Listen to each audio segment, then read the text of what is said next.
Jadi yang mau merencanakan liburan silakan. Tiket pesawat kita kasih diskon 30%. Kereta api, kemudian kapal, itu kita berikan 30%. Kemudian pesawat sekitar 17 atau 18%.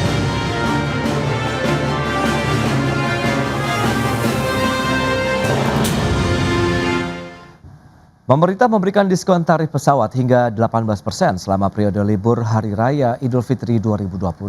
Menteri Koordinator Bidang Perekonomian Erlangga Hartarto mengatakan pemberian insentif transportasi merupakan upaya untuk mendorong peningkatan kegiatan perekonomian pada periode Lebaran tahun ini. Menteri Koordinator Bidang Perekonomian Erlangga Hartarto mengungkapkan pemerintah memberikan diskon tarif pesawat hingga 17-18% selama periode libur Hari Raya Idul Fitri 2026. Pemberian diskon tersebut sebagai bagian dari paket kebijakan untuk menjaga mobilitas masyarakat dan mendorong aktivitas ekonomi saat Lebaran. Menurut Erlangga, stimulus transportasi tersebut diharapkan mendukung perencanaan libur yang lebih baik, sekaligus menjaga momentum pergerakan ekonomi domestik.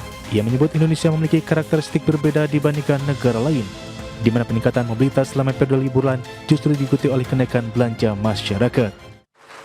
Jadi yang mau merencanakan liburan silakan. Tiket pesawat kita kasih diskon 30%. Kereta api, kemudian kapal, itu kita berikan 30%. Kemudian pesawat sekitar 17 atau 18%. Nah, ini diharapkan perencanaan libur bisa baik. Indonesia memang salah satu anomali, Pak Khairul Tanjung. Saat liburan mobilitas tinggi. Pada saat mobilitas tinggi, spendingnya tinggi, dan ekonominya bergerak. Indeks keyakinan konsumen naik, penjualan elektronik naik, hotelnya Pak Khairul Tanjung penuh. Dan sebagai tindak lanjut atas kebijakan pemberian diskon tersebut, pemerintah resmi memberikan diskon 100% atas pajak pertama nilai tiket pesawat kelas ekonomi pada periode Lebaran 2026 melalui skema pajak pertama nilai ditanggung pemerintah atau PNDTP. Pemberian diskon ini diatur dalam Peraturan Menteri Keuangan Nomor 4 Tahun 2026 yang ditandatangani oleh Menteri Keuangan Purbaya Yudi Sadewa pada 6 Februari 2026 dan nyatakan berlaku mulai tanggal tersebut. Dari Jakarta, Tim Liputan ID Action. Ya, pemirsa, untuk membahas tema kita kali ini, menilik efektivitas diskon tarif pesawat di musim mudik Lebaran 2026, kita sudah tersambung melalui Zoom bersama dengan Bapak Bayu Sutanto, Sekretaris Jenderal Indonesia National Carriers Association INACA, dan juga ada Bapak Gary Suyatman, pengamat penerbangan. Langsung saja kita sapa. Halo, Pak Bayu, apa kabar? Baik, apa kabar Mas Bas? Kabar baik juga Pak Bayu, terima kasih atas waktu yang disempatkan. Pak Gary, apa kabar Pak? Baik, terima kasih. Baik, terima kasih juga atas waktu yang disempatkan. Ya, ini menarik kalau kita cermati dengan informasi tadi yang sudah disampaikan ini Pak Gary. Lantas bagaimana Anda melihat adanya kebijakan baru lagi yang dilakukan oleh pemerintah memanfaatkan momentum, ya, nanti kita tahu ada Ramadan, Lebaran begitu, berarti akan ada libur panjang di sana. Akhirnya ada diskon lagi nih yang diberikan begitu oleh pemerintah. Pak Gary sendiri melihat ini menjadi suatu kebijakan yang tepat atau bagaimana di awal tahun dan ada momentum Ramadan dan Lebaran nih Pak Gary? Ya, ini cuman kebijakan untuk jangka pendek ya. Ini tidak memberikan benefit yang panjang bagi industri. Ya. Sebagai kita tahu, TBA belum tarif batas atas belum direvisi, biaya sudah naik. Kalau dibanding dari 2016, TBA turun 5%, tapi biaya sudah naik 70%. Jadi ini yang menghambat industri untuk recover dari pandemi, tapi yang ada sekarang diberikan diskon. Jadi pemerintah hanya fokus kepada demand side-nya, masih kurang kalau menurut saya untuk mengadres supply side-nya, karena justru sekarang kendala kita itu ada di supply side. Nah ini kalau untuk bagi maskapai ya, kalau mereka tidak diberikan insentif untuk bisa mendapatkan pendapatan lebih banyak dalam arti supply saja diberesin, ya tiketnya ya seperti kayak kemarin, tiket bisa habis. Kalau itu toh juga demand-nya tinggi, ini dijual sebagai diskon juga nanti tetap kena TBA, jadi nggak terlalu beda. Oke. Nah, dari Pak Bayu sendiri bagaimana Anda melihat begitu dengan adanya kebijakan diskon tarif pesawat ini yang lagi-lagi diberikan waktu tiket. Anda melihat menjadi suatu kebijakan yang lagi-lagi memang dinantikan, menjadi salah satu juga penopang begitu untuk bisa mendorong lagi daya beli masyarakat, aktivitas mobilisasi masyarakat begitu pada saat libur panjang Lebaran, Pak Bayu. Ya, baik. Jadi yang diputusin beberapa hari yang lalu, PM26, ini kan yang paling progresif lah dibandingkan dengan yang dimulai sejak tahun 2024-2005 ya, Nataru waktu itu. Oke. Jadi ini sudah yang keempat ini ya, program diskon tiket pesawat. Ya. Ya, memang dari pemerintah kelihatannya ya lebih cenderung memberikan diskon untuk menaikkan sisi demand sih sebetulnya. Hmm. Jadi sebetulnya kan harga tiket ini mengaruhi demand and supply juga. Memang sisi supply-nya tadi disebut Pak Geri ya, belum ada perubahan banyak jumlah pesawat dan rute-rute yang ada ini dibandingkan sebelum COVID masih belum pulih gitu ya. Jadi ya tentu kalau bagi airline sepanjang tidak membuat beban kenaikan biaya ya nggak ada isu. Tapi ini kan lebih cenderung ke arah ke penumpang atau ke customer-nya.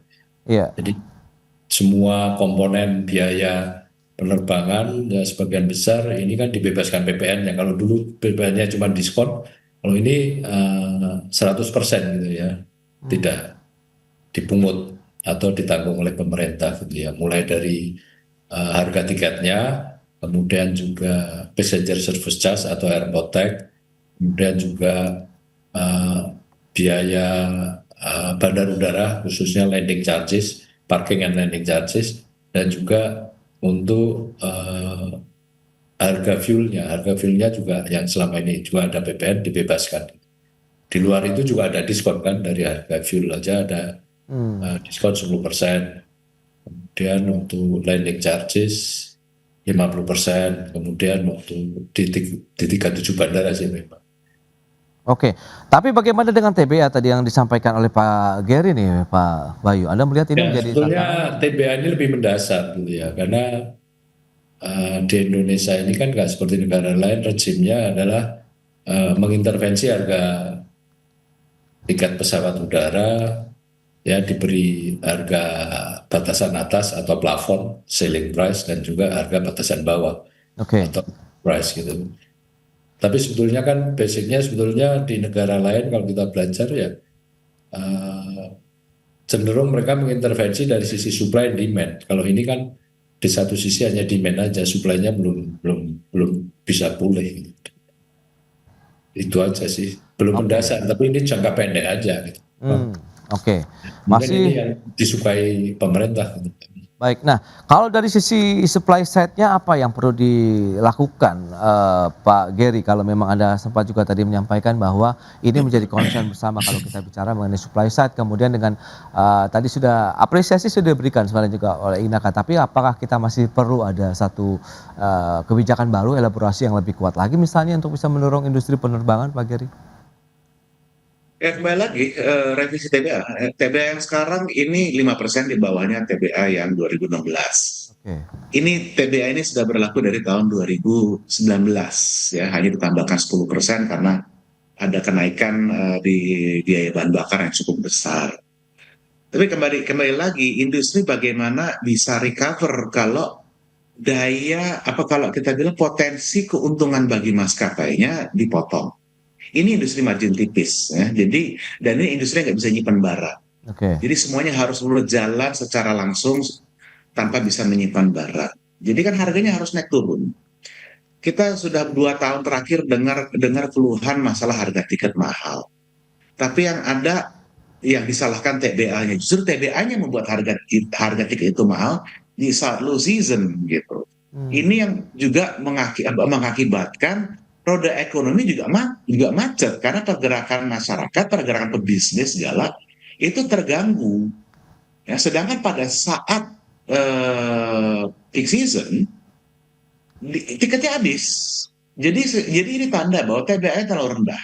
Ya, kalau misalnya TBA-nya itu bisa naik dan itu bisa menghasilkan ada ketersediaan tiket yang masih sisa di peak season, itu artinya sudah cukup. Kalau naikin lagi mungkin akan terlalu tinggi. Oke. Tapi kita juga harus ingat, tiket ini kalau kita di peak season ini, di mana masa maskapai harus mendapatkan pendapatan yang lebih, kalau itu kita pangkas, konsekuensinya apa? Konsekuensinya adalah tiket di low season akan lebih mahal. Sedangkan lebih banyak hari-hari low season dibanding hari-hari peak season. Ini kenapa menjadi concern kita bahwa ini kok pemerintah hanya melihat dari demand side-nya saja. Kapan mau melihat supply side-nya? Sekarang maskapai memilih untuk mengirimkan kapasitas ke luar negeri, bukan dalam negeri. Terus apakah ini nanti dalam peak season kita memilih, negara memilih untuk supaya warga negara cutinya ke luar negeri kah? Karena ya, kalau ketika luar negeri kan tidak ada TBT-TBB-nya, jadi maskapai bisa menyesuaikan sesuai pasar. Kalau domestik nggak bisa, kena sih kepatok sama regulasi ini. Oke, itu dia ya beberapa concern ya dari Pak Geri. Sementara kita lihat untuk adanya beberapa keringanan komponen ataupun diskon tadi yang sudah diberikan, ada airport tax, kemudian juga ada tiket pesawat. Ini apakah bisa membantu maskapai juga dalam pengenaan tarif terhadap penumpang tanpa mengganggu margin operasional? Kita bahas nanti di segmen berikutnya. Pak Bayu, Pak Geri, kita akan jeda dulu sebentar. Dan pemirsa, kami akan segera kembali usai pariwara berikut ini. Ya, Anda masih menyaksikan Market Review pemirsa, dan berikut ini kami akan sampaikan sejumlah data. Kita akan cermati jumlah penumpang penerbangan domestik seperti apa sih, kita lihat bagaimana tren dan pergerakannya. Ini dari Januari sampai dengan bulan Desember 2025. Ya, seperti yang bisa Anda saksikan di layar televisi Anda. Di Januari sekitar 5,09 juta, kemudian ini tidak jauh berbeda dengan April 5,43 juta jiwa, dan di bulan Juli ini mencapai posisi yang tertinggi 5,46, dan ini tidak jauh berbeda dengan Desember 2025 tercatat 5,46 juta jiwa jumlah penumpang penerbangan domestik begitu ya. Dan selanjutnya kita lihat bagaimana dengan jumlah perjalanan wisatawan Nusantara. Nah, ini dia, kita lihat bersama seperti apa pergerakannya. Dari tahun 2021 ada sekitar 613 juta pergerakan, dan trennya kita lihat naik terus ya. Dari tahun 2021, 2022 sampai dengan 2025 ini udah mencapai sekitar, ya ini cukup banyak sekali ya, 1,2 miliar pergerakan begitu ya di tahun 2025. Itu dia jumlah perjalanan wisatawan Nusantara begitu ya, berarti ya memang melakukan perjalanan ke wilayah-wilayah Indonesia dan beberapa negara lainnya kalau kita bicara mengenai wisatawan Nusantara. Dan kita akan lanjutkan kembali perbincangan bersama dengan Bapak Bayu, kemudian kita akan lanjutkan kembali perbincangan bersama dengan Bapak Geri Suyatman. Ya, dengan informasi yang tadi sudah disampaikan Pak Bayu, lantas seberapa besar sih tadi adanya diskon-diskon yang diberikan begitu, akhirnya ini masih bisa memberikan margin lah paling tidak untuk operasional ini maskapai penerbangan di Indonesia begitu, terutama pada saat nanti momentum libur Ramadan ataupun Lebaran, Pak. Ya, baik. Jadi kalau musim liburan mau Natal, Tahun Baru maupun Lebaran ini kan polanya sama. Pada saat H-nya itu kan demand-nya tinggi dan semua flight mungkin penuh ya. Oke. Tapi baliknya kan kosong. Jadi ya kita harus bisa melihat rute-rute mana yang baliknya masih ada isi. Karena dijual murah pun juga kosong. Oke. Itu yang kita tanggung jadinya. Kayak kalau di angkutan darat kan dulu kita kenal ada Tuslah gitu ya. Atau Iya. Sujas gitu loh. Itu tuh yang membedakan angkutan udara dengan angkutan lain. Jadi berangkat penuh, pulangnya kosong. Dan sebaliknya H+-nya ya berangkatnya kosong, pulangnya penuh gitu. Karena harus mudik kan. Ini pola-pola di Indonesia seperti itu kalau selama masa liburan. Ya kalau dimanapun ya kita lihat lah sekarang, kalau Mas Pras lihat di beberapa travel fair ini sudah mulai Astindo itu kan ini low season gitu. Kalau low season di penerbangan internasional itu pasti harganya murah, ya kan? Mau ke Jepang, mau ke Korea, mau ke Cina atau Eropa pun harganya murah karena memang nggak ada demand gitu. Oke. Jadi memang anomali di Indonesia ini, karena saya nggak tahu nih polisinya pemerintah ini masih mau mengontrol ya. Belum dilepas ke pasar, sementara negara lain sudah dilepas ke pasar. Kalau low season ya murah kita beli tiket gitu. Kalau high season ya tentu relatif mahal. Nah, terkait dengan tarif batas atas bawah ini, Pak Bayu, Anda inginnya dari pelaku usaha begitu, Inaka sendiri melihatnya apakah memang dilepas sesuai dengan mekanisme pasar atau memang diatur ataupun ada pembatasan seperti saat ini begitu, Pak Bayu? Kalau dari kita sih pelaku pasar kita cenderung mekanisme pasar itu demand and supply. Karena Oke, supply-nya juga akan jadi lebih sehat. Karena selama ini kan yang diintervensi demand-nya terus. Ini kan pilihan ya, masyarakatnya juga tahu. Kalau pebisnis juga tahu kalau marketnya diserahkan ke mekanisme pasar ya akan banyak atau orang mau investasi di industri ini untuk menambah kapasitas atau supply oke, sepanjang mengikuti demand-nya. Beberapa negara kan mengikuti ini aja sih sebetulnya. Karena ini dianggap kayak komoditi, ya di Indonesia harga tiket ini dianggap kayak komoditi gitu, kayak beras, kayak yang lain yang harus diatur harganya gitu. oke. Baik, Pak Bayu, itu dia yang diharapkan dari pelaku usaha ataupun pelaku industri penerbangan sendiri. Nah, Pak Geri, Anda melihat dengan momentum mudik Lebaran tahun ini begitu, apa yang mungkin perlu disiapkan juga dari sisi maskapainya, kemudian kesiapan dari masyarakatnya, kemudian kita tahu kan moda transportasi lain juga ada diskon tuh yang diberikan oleh pemerintah. Nah, apakah juga nanti akan ada muncul persaingan yang cukup ketat nih antara moda transportasi di Indonesia pada saat memanfaatkan momentum mudik Lebaran tahun ini, Pak Geri? Kalau untuk kompetisi antar moda ya, kalau kita lihat di Intra Jawa ya, penerbangan Intra Jawa ya udahlah kita lupakan lah sudah. Oke. Karena itu nanti pada saat mudik ya demand yang ada pun itu malah bisa lebih merugi daripada di low season. Ya. Rute di Pulau Jawa ini sekarang sudah kena kompetisi dari kereta dan dari tol. Tidak hanya di musim Lebaran tapi juga di off season. Ini dampaknya juga sudah kelihatan ke beberapa bandara ya jumlah penumpangnya tidak meningkat malah ada menurun. Terus eh, dengan kompetisi tersebut tentu ya kemampuan daya belinya atau daya serap dari pasarnya itu lebih rendah. Justru malah di peak season ini di beberapa rute itu bisa lebih merugikan karena trafficnya one way. Selama ini rute itu survive dengan traffic two way meskipun dengan jumlah yang lebih rendah. Nah, kalau di luar Jawa ya kalau antar pulau ya saya tidak melihat akan adanya ancaman besar dari moda transportasi lain karena memang paling cepat ya pakai penerbangan. Oke. Jadi itu tetap karakteristik Indonesia itu untuk antar pulau tentu akan tetap beneficial bagi penerbangan. Tinggal ya jangan kita di industri disalahin terus kalau misalnya kita nggak nambahin kapasitas karena kita nggak dapat untung yang layak terus yang ada disuruh genjot terus gitu. Terus ini industri ini industri hampir semuanya swasta Oke. ya dan semuanya itu perusahaan bukan yayasan gitu. Jadi tolong industri ini di treat sebagai sebuah industri komersial. Baik, baik. Nah, dengan rentang waktu 10 Februari sampai dengan 29 Maret ini menurut Anda durasi yang cukup ideal tidak sih untuk penawaran diskon tiketnya ke Pak Bayu nih? Silakan, Pak.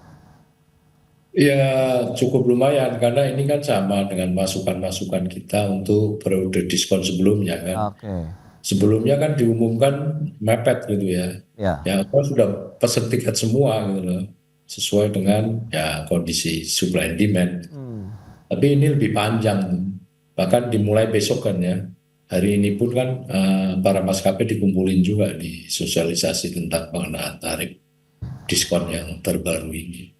Jadi ya lumayan panjang kalau untuk para penumpang, khususnya yang dari luar pulau, ya antar pulau lah. Oke. Itu ya, sangat bermanfaat. Tapi kalau di Jawa ini transportasinya kan moda transportasinya udah macam-macam ya. Ada bis yang luxurious, ada kereta api ya, mobil sendiri dan sebagainya. Ini belum tentu mereka akan membeli juga karena ada experience yang berbeda. Memang naik pesawat ini kan cepat, nyaman dan safe ya paling tinggi ya. Dan ini nggak murah memang. Apalagi kita tahu biaya operasi untuk penerbangan ini kan terutama dua komponen utama yaitu variabelnya kurs US dollar terhadap rupiah. Oke. 80% itu dalam exposure-nya dalam US dollar biayanya kan dan juga harga aftur gitu. Oke. Jadi ya tidak semua orang, beberapa keluarga teman saya atau keluarga pun kadang-kadang ya walaupun murah naik tiket pesawat ya lebih suka naik kereta atau apa karena ingin mendapatkan experience yang lain. Kalau pulang mudik ini kan umumnya satu keluarga ya rombongan.